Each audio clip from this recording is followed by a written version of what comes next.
Salut coach, as-tu déjà eu peur d'arriver en retard à la séance d'entraînement par exemple? Et puis ici, comme toute personne normale, ça t'est déjà arrivé d'être en retard. Regarde bien la vidéo qui suit parce que je vais te montrer comment faire de ton retard une chose excellente pour toi et pour ton groupe. C'est parti.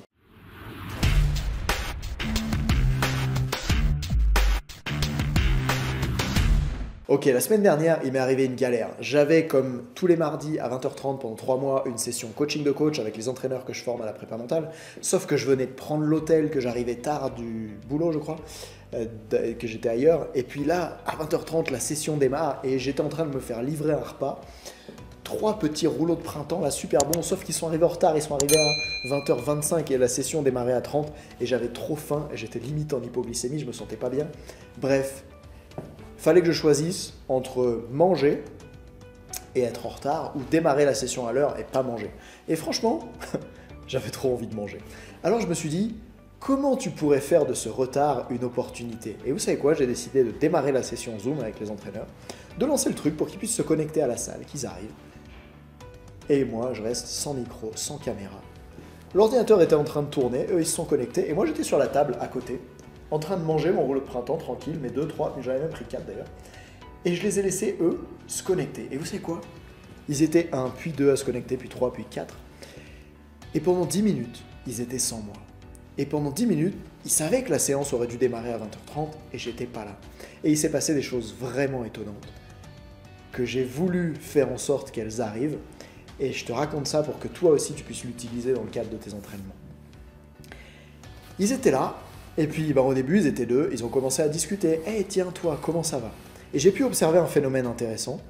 Ils n'ont pas été simplement autour de la sympathie, ils ont été vraiment dans l'opérationnel. C'est-à-dire qu'ils ont parlé ensemble de comment est-ce que, depuis la dernière séance la semaine dernière, ils ont mis en place des choses, de quelles difficultés est-ce qu'ils rencontrent en ce moment. Et c'était super intéressant pour moi de savoir que ce groupe, même quand j'étais pas là, était déjà au travail par rapport à ce pourquoi on est là. Puis il y a eu un troisième qui se connectait, un quatrième. Et là, chaque fois qu'il y avait un silence, il y a un des membres du groupe qui relançait en allant questionner d'autres membres du groupe. Un peu comme s'il n'aimait pas les silences, ou comme s'il était à ce moment-là leader du groupe. Alors que j'ai vu un autre entraîneur présent être beaucoup plus silencieux. Peut-être qu'il était en mode, comme Nelson Mandela le dit, un grand leader, c'est celui qui parle en dernier.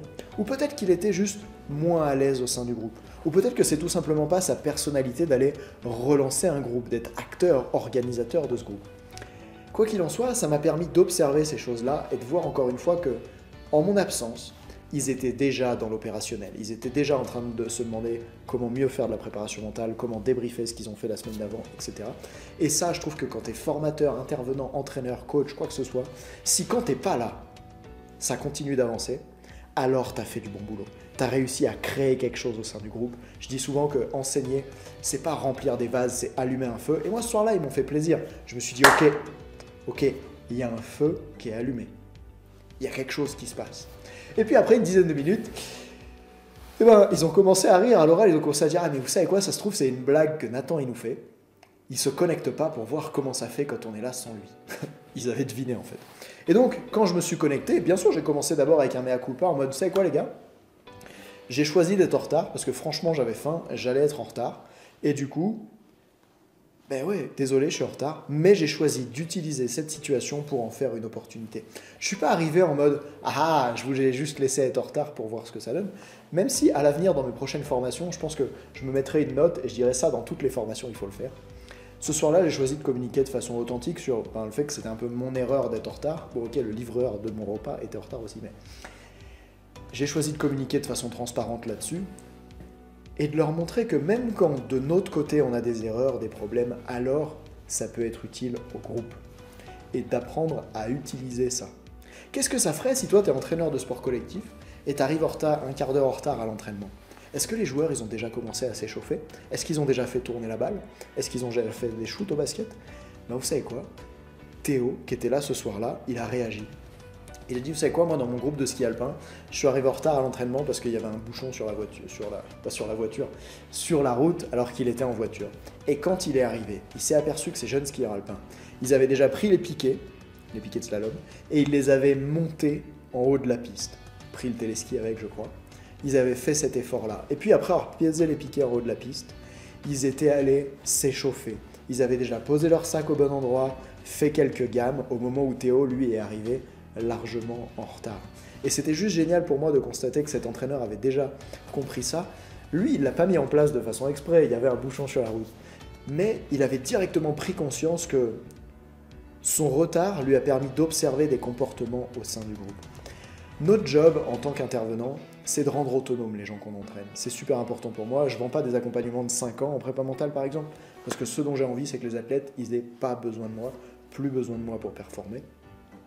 Et donc, en tant qu'entraîneur, bien sûr, vous allez être là au quotidien, mais c'est aussi l'idée pour vous de voir comment vous pouvez faire pour que, en votre absence, le groupe continue d'avancer, pour qu'il n'ait pas besoin de vous pour être le plus performant possible.